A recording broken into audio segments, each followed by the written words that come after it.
الحمد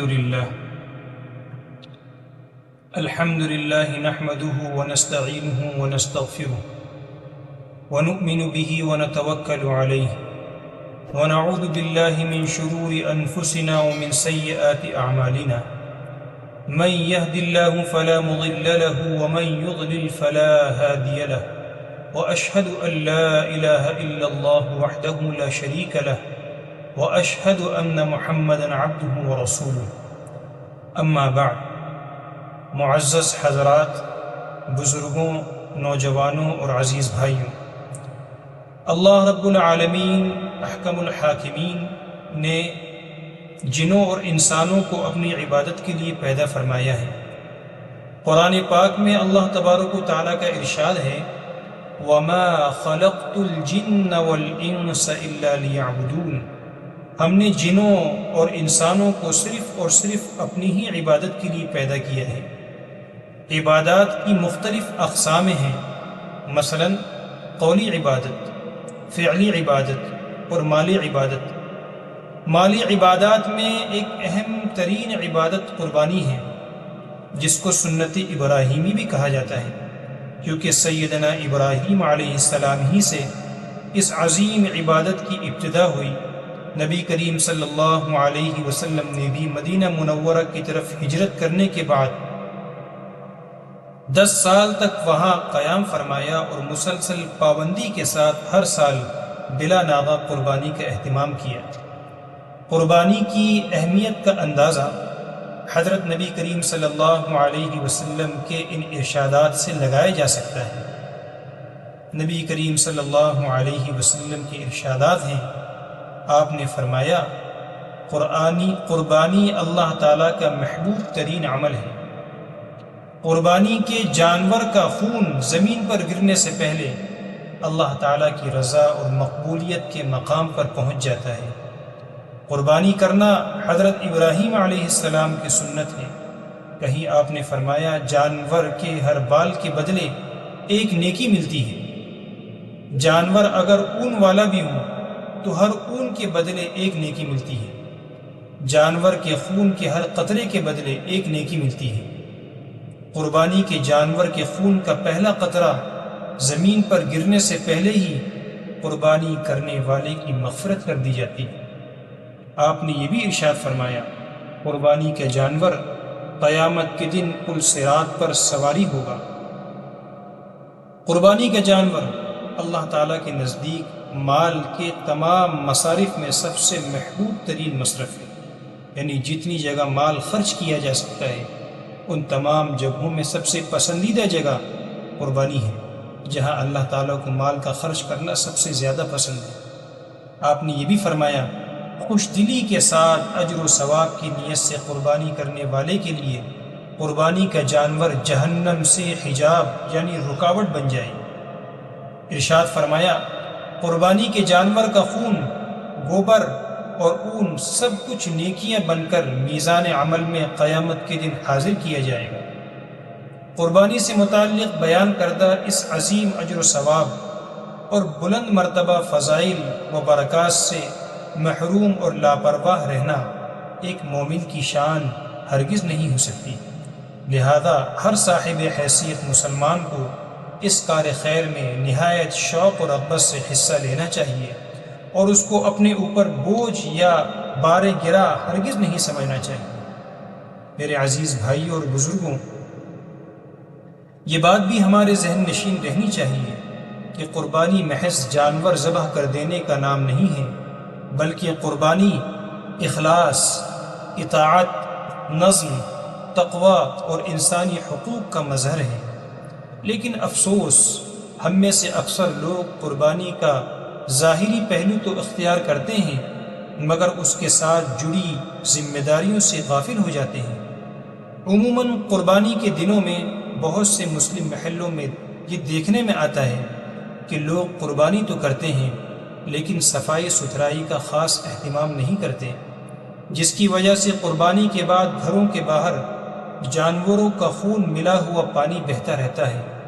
کوڑے دانوں کے اطراف، گلی کوچوں کے کناروں پر اور بعض جگہ سڑکوں پر تک نوجوانوں کے فضلات، ان کی گندگیاں، ان کی آلائش، ہڈیاں اور دیگر غیر استعمال کی چیزیں بکھری ہوئی نظر آتی ہیں، جسے دیکھ کر سخت کراہیت اور ناپسندیدگی، ناگواری محسوس ہوتی ہے۔ جو لوگ ان مقامات سے گزرتے ہیں ان کا بدبو سے برا حال ہو جاتا ہے، وہ اپنی ناک پر کپڑا رکھ کر تیزی کے ساتھ گزرنے پر مجبور ہو جاتے ہیں۔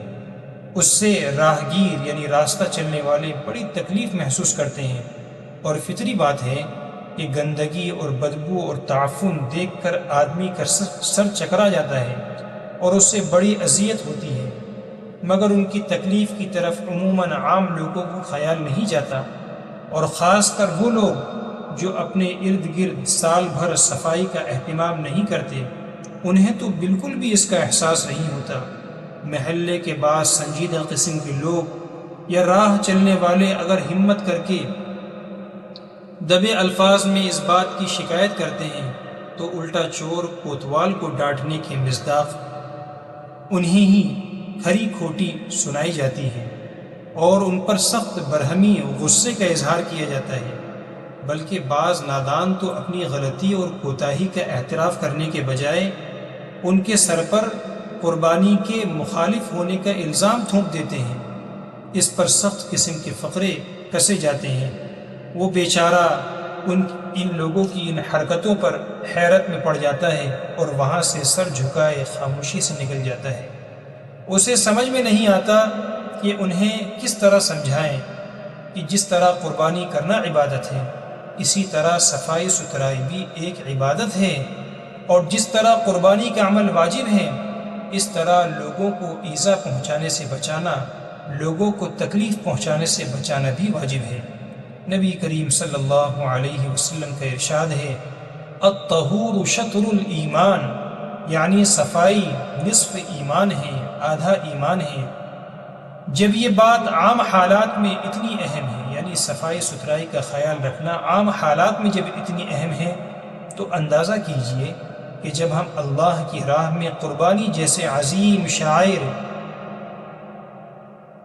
شعائر دین کو ادا کرنے جا رہے ہوں تو صفائی کا کیا درجہ ہوگا۔ حضور نبی کریم صلی اللہ علیہ وسلم کا یہ ارشاد بھی ذرا سن لیجئے، المسلم من سلم المسلمون من لسانہ ویدہ، یعنی مسلمان وہ ہے جس کی زبان اور اس کے ہاتھ سے دوسرے مسلمان محفوظ رہیں۔ تعجب ہے لوگوں پر کہ وہ خوشی خوشی قربانی تو کرتے ہیں، مگر لوگوں کو تکلیف دے کر خدا کو ناراض کر کے اپنی خوشی اور ثواب پر پانی پھیر دیتے ہیں۔ کیسی عجیب بات ہے کہ ایک جانب تو صاحب قربانی جانور کی قربانی دے کر ڈھیر ساری نیکیاں حاصل کرتا ہے، مگر دوسری طرف گندگی و تعفن پھیلا کر لوگوں کو تکلیف میں مبتلا کر کے خود کو گنہگار بنا لیتا ہے۔ اسے یہ بات سمجھ میں کیوں نہیں آتی کہ جہاں وہ قربانی کے ذریعے نیکیاں کما رہا ہے، وہیں گندگی پھیلا کر اپنی نیکیوں کو ضائع کر رہا ہے۔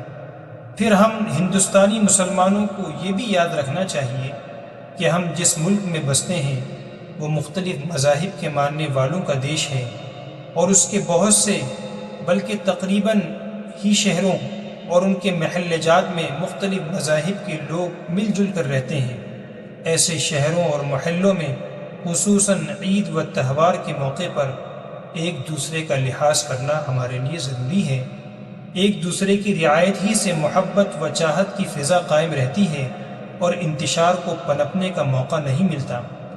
خصوصاً مسلمانوں کی حیثیت مسلمان ہونے کی یہ دینی و اخلاقی ذمہ داری ہے کہ وہ اپنے قول و فعل سے ایسی اخلاق کا مظاہرہ کریں جو پڑوسیوں کے دل جیتنے کا سبب بن سکیں۔ اگر کسی نے ان کے دلوں میں اسلام اور مسلمانوں کی نفرت کا بیج بویا ہے تو آپ کے اخلاق و کردار سے غلط ثابت کریں۔ آپ اپنے اخلاق و کردار سے اس کو غلط ثابت کریں اور وہ یہ کہنے پر مجبور ہو جائیں کہ اسلام اور مسلمانوں پر یہ سراسر الزام ہے، مگر بعض دفعہ سن کر اور مسلم ماحول کو دیکھ کر بڑا افسوس ہوتا ہے کہ مسلمان اپنے قول و فعل کے ذریعے انہیں متاثر کرنے کے بجائے متنفر کرنے والے کام کرتے ہیں۔ ان کے دل میں اسلام کی، مسلمانوں کی اور دینی تعلیمات کی محبت، اس کی عظمت اور اس کی وقت بیٹھے، اس کے بجائے مسلمانوں کا کردار اور اس کا عمل دیکھ کر وہ مسلمانوں سے نفرت کرنے لگتے ہیں، دین اسلام سے بدظن ہو جاتے ہیں، جس کی وجہ سے نفرتیں پھیلانے والوں کو مزید موقع حاصل ہو جاتا ہے۔ بعض نادان تو یہ کہنے سے نہیں کتراتے کہ ہم ایک طرفہ ہی کیوں اخلاق کا مظاہرہ کریں، حالانکہ بحیثیت مسلمان ہونے کی ہماری ذمہ داری ہے کہ ہم ایک طرفہ ہی صحیح اخلاق کا وہ اعلیٰ نمونہ پیش کریں جسے پیش کر کے نبی رحمت صلی اللہ علیہ وسلم نے اپنے اور پرائے، دوست و دشمن سب کا دل جیتا تھا، اور آپ صلی اللہ علیہ وسلم کی جانثار صحابہ رضی اللہ عنہم اجمعین نے اپنے اخلاق کے ذریعے دنیا کے مختلف ممالک کو فتح کیا تھا۔ اس وقت بڑا بہترین موقع ہے کہ مسلمان برادران وطن کے سامنے اپنے اعلیٰ اخلاق کا نمونہ پیش کرتے ہوئے غلط فہمیوں کو دور کریں اور اسلامی تعلیمات کے ذریعے انہیں اپنے قریب کرنے کی کوشش کریں۔ اگر وہ اسلام کی طرف نہ بھی آئیں بلکہ مسلمانوں کے تئیں ہمدردی بھی رکھیں تو ہم کامیاب ہیں۔ قربانی کے موقع پر محلوں کی صفائی کے ذریعے انہیں پیغام دیں کہ مسلمان پوری دنیا کے لیے رحمت ہے، زحمت نہیں ہے۔ مسلمانوں کو چاہیے کہ وہ اسلامی تعلیمات پر عمل کریں، صفائی ستھرائی کا خوب خیال رکھیں، خصوصاً عید الاضحیٰ کے دنوں میں صفائی کا خوب اہتمام کریں۔